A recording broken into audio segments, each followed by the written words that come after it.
Нельзя и дальше играть с этим вирусом. Коронавирус в Таджикистане есть, и уже 3 месяца.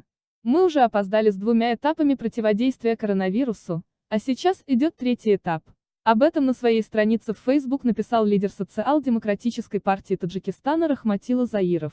По его словам, первый этап был в январе, когда среди предпринимателей, посетивших Китай, а от них у других людей в Таджикистане было достаточно массовое заболевание – китайский тип коронавируса.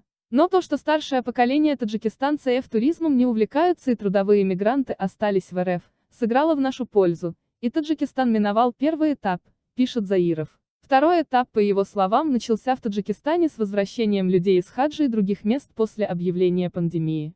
Несмотря на карантин, организованный для возвратившихся, некоторые люди, уже зараженные, все-таки проникли в общество, минуя карантин. Опять кумовство, взятки и так далее. И как итог, они заразили других, и теперь достаточно массовое проявление пневмонии и некоторых других болезней, поясняет лидерство.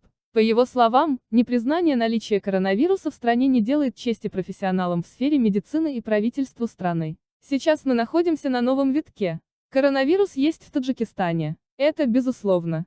Он еще не выразился в форме эпидемии. Спасает нас во многом то, что абсолютное большинство населения прошли обучение через СМИ, и сами организовали для себя частичную самоизоляцию. Карантин и самоизоляция – единственное условие и средство предотвращения эпидемии, особенно в Душанбе и Худжанде, считает Заиров. По его словам, это потребует большую нагрузку на госбюджет и всевозможные материальные и финансовые резервы и возможности страны. Отрицая вирус, Таджикистан уже лишил себя оперативной и экстренной помощи, нельзя и дальше играть с этим вирусом. Необходимо предпринимать срочные и оперативные меры. Мобилизовать средства, чтобы посредством обеспечения самоизоляции населения, обеспечения их средствами для самоизоляции, бесплатным тестированием и так далее, предотвратить эпидемию коронавируса в Таджикистане, говорит он.